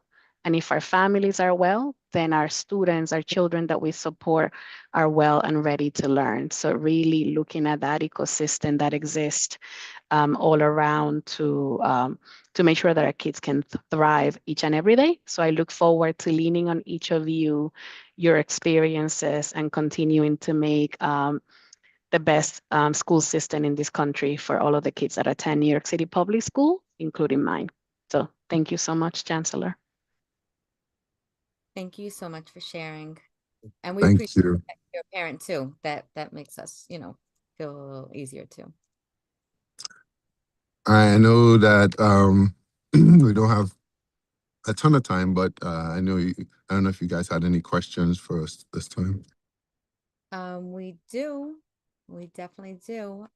So it's a very long question, the first question. And I think Kevin is might not like me after this. So for the past 4 years, I'm gonna say the acronym DIIT. Okay, parent leaders, I got you here. Past 4 years, parent leaders across New York City public schools have continued experiencing ongoing problems with their at schools accounts, our email accounts. During this time, DIIT has repeatedly attempted to transition parent leaders to DOE external accounts, which that's not such a great name either for inclusivity. Yet these accounts still do not provide the functionality, accessibility needed for us to effectively carry out our responsibilities. The lack of transparency and meaningful effort by DIIT to incorporate the input and feedback that we provided has been deeply frustrating and feels dismissive of the work that we do. Without engaging those of us who rely on these systems every day, it's not surprising that the DOE external accounts still do not meet the practical needs of PA, PTA, and President's Councils. This, combined with the inconsistent communication, limited guidance, and no clear timeline for resolution, has created ongoing and unnecessary frustration for parent volunteers who dedicate countless hours to supporting their school communities. These are not minor inconveniences. School accounts are essential for PAPTAs to access online banking in order for us to continue fundraising activities that supplement school funding.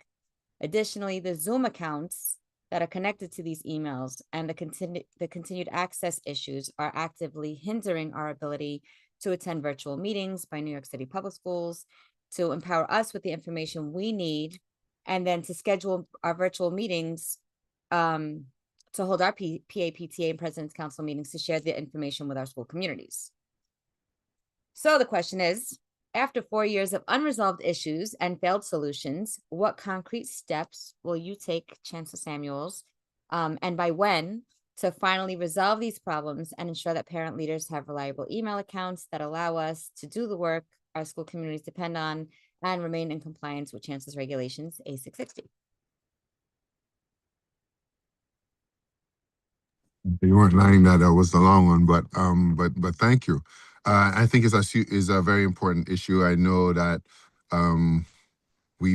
it's important for you as parents to feel not just connected, but to have the means by which you need to communicate with us, as well as all of the stakeholders that you work with. So I am gonna turn it over to Kevin, who is on the call, to kind of talk a little bit about what DIIT is doing here. Absolutely. Thank you, Chancellor, and thank you, Randy. And I apologize for the longstanding issue. Understanding you have my commitment in working with Flavia to make sure that this issue is addressed this spring. I think foundationally, we had a challenge whereas parent leaders, similar to our custodians, were utilizing shared email accounts. And so we started with our custodians. They all had, similarly, like as you do, they'd have like CK 410 at school, and they would share said account. Presented a myriad of challenges for us. One, in terms of the ownership and accountability of content, access to systems, and when we were able to reactivate or deactivate an account. So it got down to the urgency of individuals, that we needed to make sure individuals had account, and we have to get there faster for you and make sure that you have access to the right platforms you need, including the banking statements and the online opportunities to do Teams meetings and such. So we just want to make sure we're fully compliant with the OTI and DIIT privacy and confidentiality rules and regs, and then come back to you with a solution. But I agree with you wholeheartedly. 4 years is unacceptable. You have my commitment. We'll stay close on this. I'll get a one-page route from the team to make sure we stay close with you on decision points and get your feedback as we move forward. But the goal is to have something this spring. Thank you, Kevin. I mean, now that we know you're on it, we know it's going to actually get taken care of. But we'd like input also besides feedback, if that would be a lot better. Okay. Next question. With spring approaching, many PAs, PTAs hold galas as fundraisers. There have been questions about certain activities being allowed, such as boxes where you have like an anniversary board, a birthday board, if they're permitted and if they're considered gambling or similar to a 50-50 raffle. And are baskets allowed to include scratch-off tickets and liquor, not drinking liquor on school property, but having them in baskets?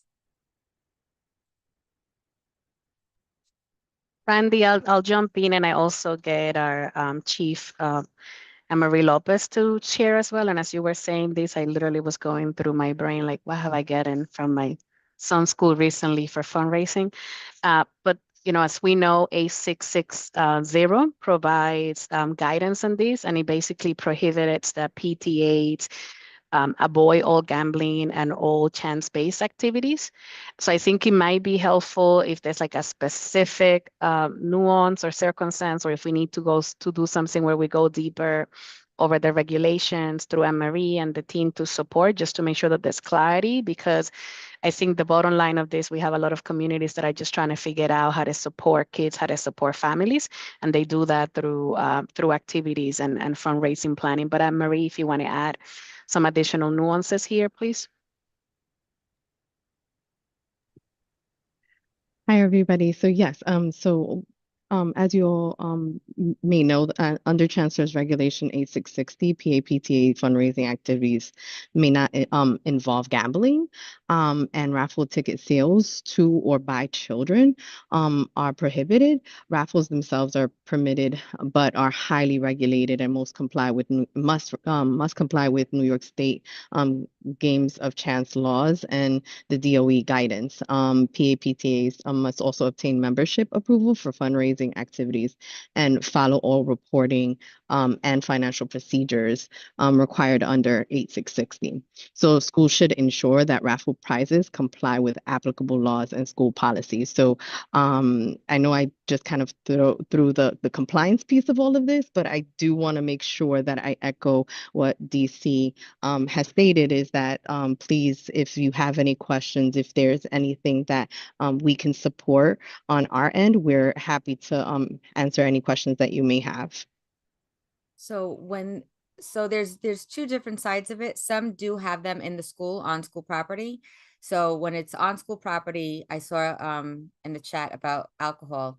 You can have alcohol if it's, if it's off school property, you can consume alcohol at any event, and as long as it's off school property. In school, you cannot have alcohol, but we're talking about like baskets, and these tickets aren't being sold to children. It's 18 and up. So if it's on school property or off school property, and they're having like basket fundraisers, and no tickets are being sold to children, and tickets are not being, like, children are not bringing the money to purchase the tickets, then is this acceptable off school grounds, on school grounds? And our board's different. Like if you get a 50-50, if you have an anniversary board where you pick like a month and a date. I think one thing that will be helpful for me, in addition to the way that you are laying out the question here, because I think this question is multi-layer, I'm going to follow up with Anne-Marie so that we look at each of those things. So one is like, it's alcohol allowed? Obviously, we know that you cannot have anything with alcohol that it's in the premises. Another one is like, what are kids allowed to purchase? Another one things is the piece around raffling. So I can follow up with you directly, and just want to make sure that I'm getting all of the parts of this one question, so that we can come back with like full clarity, not just in terms of the technical policy, but in terms of the specific nuances for each school community, just in the interest of time. Does that make sense to you? And I can follow up and call you and email you right after this. Absolutely. Thank you so much.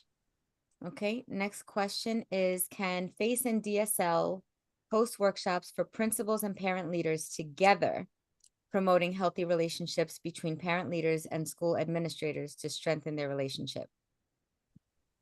Let me jump in here. I will say first that this is a very important question, and is the heart of this is the partnership that our chancellor has laid out for our school system as a cabinet, and our shared commitment and priority to the work and to one another. So as we know, the former division of school leadership, which is now under our first deputy chancellor, Danielle Gunta, just went through a full realignment. So absolutely, our first deputy and us will be working very closely together. In fact, today is an example that just happened, and it happened organically. So we have our family leadership coordinators and our family support coordinators here today. And I was there to greet them, to welcome them, to lay out our vision for the work. And so was our first deputy.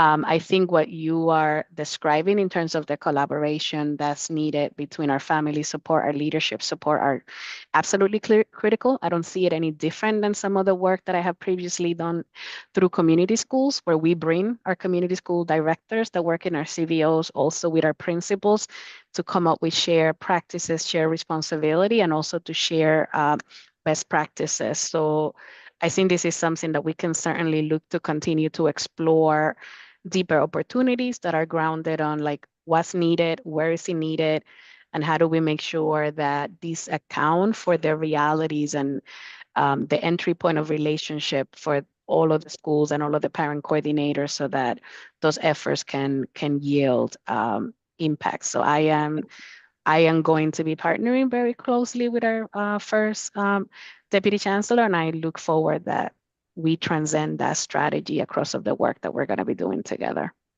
Yeah, And I'll Randy, just, if I might just say a couple words here. Sure. Sorry about that. And oh wait, is that you, Danielle? Oh, That is me. All right, Danielle, go ahead. You can you talk, and then I'll come after. I'm sorry. Yes, all I was going to say, just to by way of also introducing and connecting in this community, is to echo everything that Flavia just said. Not only did we make it a point to connect with our family leadership and support coordinators this morning, Flavia and I met to really talk about what is the partnership of our divisions. And as you know, also under the First Deputy Chancellor division, we have our supervising superintendents who are on the call with us today. Maribel Hulla, who is no stranger to the work that we tried to do and the successful work. Also, Sharon Rencher is still under this division. So, we look forward to building that out. And then welcoming into the space is Alan Chang, who is our supervising superintendent for our high schools. And I think the charge from Chancellor Samuels, but also sort of the natural way we operate is we all have been colleagues together for so long that we work in such a productive and authentic way. And you and the relationships with our community and parent leaders are a top priority. So now I'm going to give it over to our Chancellor. Yeah. Look, I just wanted to.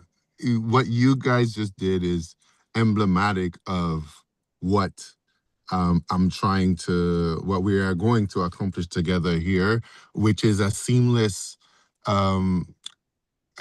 relationship, seamless communication between the two divisions. When I thought about this reorg, I really wanted to put at the center of it our schools and our young people and our families, and making sure that we are organizing in a way that will publicly show the unity that is currently what I want, unity and collaboration. I really hope that we're going to work towards, and it is necessary. And I want to be very clear about this, because as a superintendent, I'm not even going to lie that I recognize that there was oftentimes not that clear communication, not that clear collaboration between the two divisions that existed, school leadership and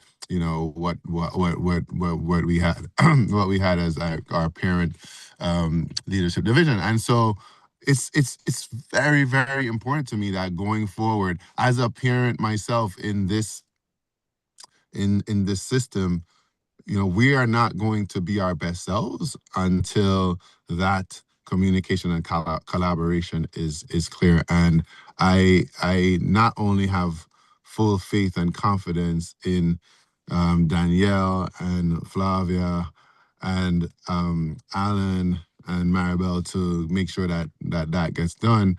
I have I have that. Well, I'll say I have that full faith and confidence because of the experience that we've all had together in this system and watching them all work. I am excited as a parent about the promise that this new cabinet has. Okay, great. We are too. So we look forward to working and partnering with everyone. So far we've had a great experience, so we just look to continue the partnership. Okay, next question. Not gonna lie though, Randy, you sound mad skeptical though. You sound a little skeptical there, you know. I'm just kidding. No, I'm kidding. I'm kidding. Oh, believe me, Ken, but once you really get to know me, you'll No, know. no, I'm just kidding. I hope you don't. I don't hope you don't get to know that part. So chances regulations A655 we just talked about with Sharon Rencher was completed by the working group in December of 24. But we haven't received any updates since then. Could you share when the working group can reconvene or be updated so the revision can move forward to public comment and ultimately be voted on by the PEP? Thank you, Randy. I don't know if it was you or there were like 2 parent leaders as well that raised this concern to me Friday, and somebody I think emailed me about it Monday. So I am already making all the connections with everyone that was involved in this process. I value all of the work that the working group put forward. And I am committed to make sure that this is prioritized and bringing it to the finish line so that we can go from just making the changes to the regulation to make sure that people are aware of what are those changes and how we are implementing it. So you know, if we could restart the clock a little bit just for me as I just got this handle of this issue and an awareness just recently from you all the last couple of days, but I'm on it and it will be done effectively. I just need to close the loop with everyone involved to make sure that we can get this through the finish line, and I'm committed to keeping you updated as we make the progress on those changes. Okay. Yes, we could start it again for you. Just a Okay. short. Just give me a little bit of the parent grace. I'm one of you two guys. Well, just a short clock. Just a little bit. Just a little bit. We got you. So unfortunately our chancellor had to hop off, but the most asked question: when will the New York City public school calendar be released? Everybody wants to know. Inquiring minds wants to know. When are we going to see that calendar? Randy, I can take that question. I could say this. We share your urgency. We're working currently with all relevant stakeholders. We hope to have it out very soon. Can't give you anything more than concrete on a day or a week or what have you, but know that we're working aggressively across teams to make sure this happens sooner than later. Thank you so much. So being that we do have the new cabinet here, would anyone like to introduce themselves?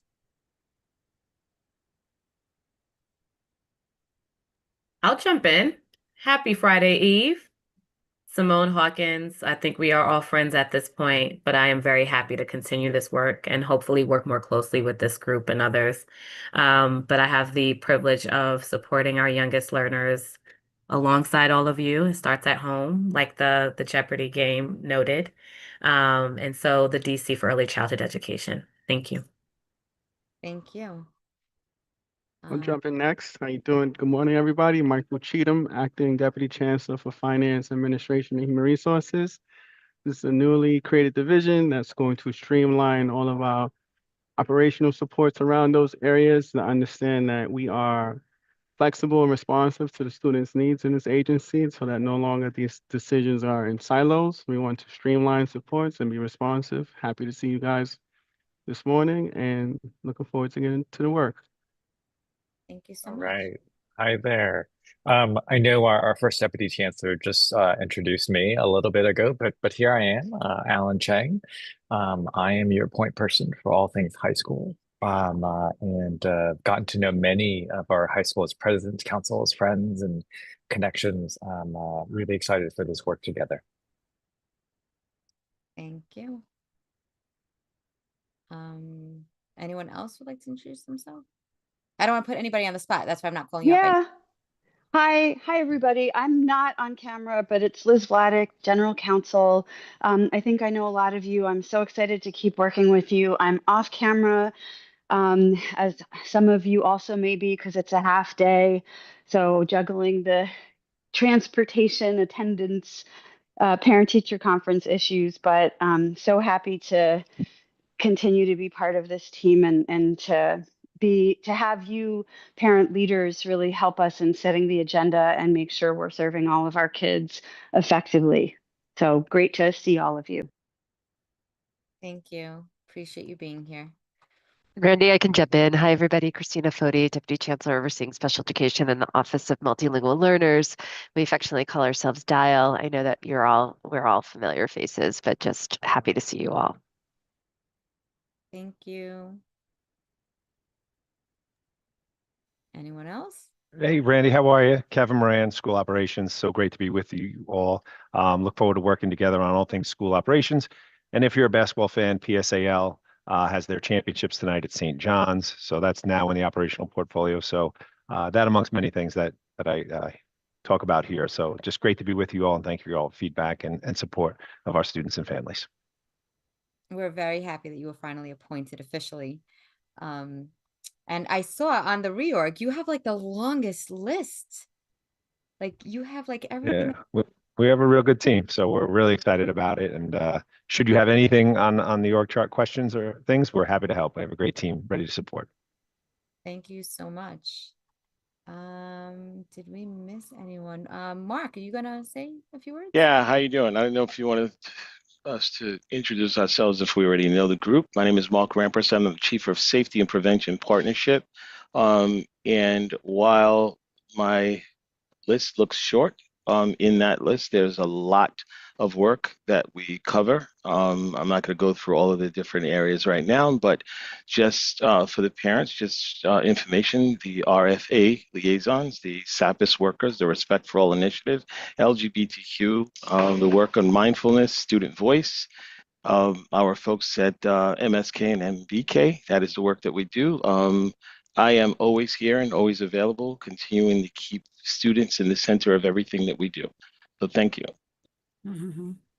Mark, we don't think that your list is shorter, that your job is not just as hard. So we'll acknowledge that for you. I appreciate that. Thank you. And I just want to introduce myself. I'm still remaining here as the Chief Academic Officer. I work under the First Deputy Chancellor now, Danielle Junta, to be of support on these calls to answer questions connected to curriculum, academics, and instruction. So here to serve and here to answer any questions that you might have in support of our FDC. Thank you. And as always, we appreciate you being here. I know you're here every month, so thank you. Is there anyone else that we might have missed? I think Maribel was here and she might have stepped out. But we all know Maribel. She's always been here supporting, and we look forward to working with her as well. Rima, your hand is up from before, or you have a question? I was waiting for questions, but we said introductions, which is fine, and all the important jobs with the short lists. So what's your question, Rima? So there was a comment made in the last school board meeting, and I want to uplift it here about students and bullying and using language in schools that is not appropriate, using other students' settings as all right, let's just be clear. All right, so child goes to school co-located. There's a District 75 program as well. And a teacher said something to the effect of that the students were not behaving and or like, you know, like they don't know how to behave, or like you can sit with those students, and the whole those students is problematic. And I don't have a question, it's just a statement. We have a lot of bullying going on in our schools, and a lot of behaviors that lead to bullying or lead to the illusion of that being an acceptable joke or an acceptable consequence or an acceptable thing to say to a student. And it's not. And if we are really trying to be intentional about the individuals that we raise and the future that we're setting up for ourselves, we need to then start talking to, you know, like doing the work for our staff, for our school communities of, we don't use the R word, and we don't say those students and use District 75 as a punishment for general education students or students in any other setting. We don't let students use the R word and not correct it. And so I just want to please ask that everybody here, since we all represent the entire city, whether as a staff or as a parent, please carry this into your meetings. And, March is Neurodiversity Month, April is Autism Acceptance, and May is Mental Health Awareness. So I think this is a perfect time for us to start having conversations and to start being intentional. And please tell everyone, ask who your respect for all liaison is. Mark just said RFA, that's respect for all. If your child doesn't know who that is, then they don't know who they're supposed to report bullying to. So if we could just elevate the work that Mark is doing and really focus on all of the school knowing this information so we can prevent incidences from students who are feeling not heard, I would super appreciate that. That's all our work, and that's small potatoes that can have a big impact. Thank you. Thank you, Rima. And Randy, if I may, and while that wasn't a question, I want to echo all of the sentiments shared by Rima, right? For any adult to say anything inappropriate to a young person, it is a challenge and a task for all of us, right? Every one of us has a fundamental obligation to protect all of our students, not some of our students, all of our students. And there should be no school or a situation where a young person is being bullied, not only by another young person, but by an adult especially, right? That is unacceptable behavior that needs to be addressed immediately. So Rima, I'm hoping that whatever school that is where those inappropriate names are being called by the adults has been elevated to the appropriate authorities to have it not only investigated, but the appropriate discipline administered. As Rima shared, and I appreciate you sharing that, and I'm hoping that each and every one of you will continue to remind parents and remind students and remind staff of the responsibility of the RFA liaison that is in each and every one of our schools. And if you come to a school where there's a question about that, please do not hesitate to reach out to me or reach out to the RFA box. They get back to you immediately, and or members of my staff who will immediately contact the school superintendent and address any issue where young people are feeling uncomfortable. It's bad enough that young people are sometimes mean to each other. The last thing in the world we need is an adult being mean to kids. So thank you for uplifting that, Rima. Thank you, Mark, for always being a partner. I'm sorry, Randy. Mark, can you also maybe like in our next meeting tell us what an appropriate response looks like in this situation? Because while I have escalated it, I don't necessarily feel that it's been addressed in a way that will prevent this situation from happening even in the same place. So if you could tell us next month what that looks like so that we have a better idea of this is not appropriate, escalate, or this is great, let's keep doing that, I think that would be helpful for the team. 100%, 100%. Thank you. Okay, any other questions? I know a lot of the chancellor's cabinet is, had to leave. Thank you for the ones that Yeah, stayed. we have a budget meeting, so we're going to jump for that. Yeah, it's all about the money. Get us the money, the big bucks for our kids. All right, well, thank you for those who are able to stay, and yes, we definitely need more money. Any other questions? Tamika.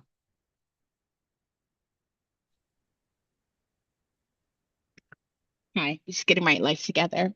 Rima, I just wanted to note down your request appropriately. So what you would like from Mark for next meeting is what again? I have like what an appropriate response would look like, but tell me a little bit more.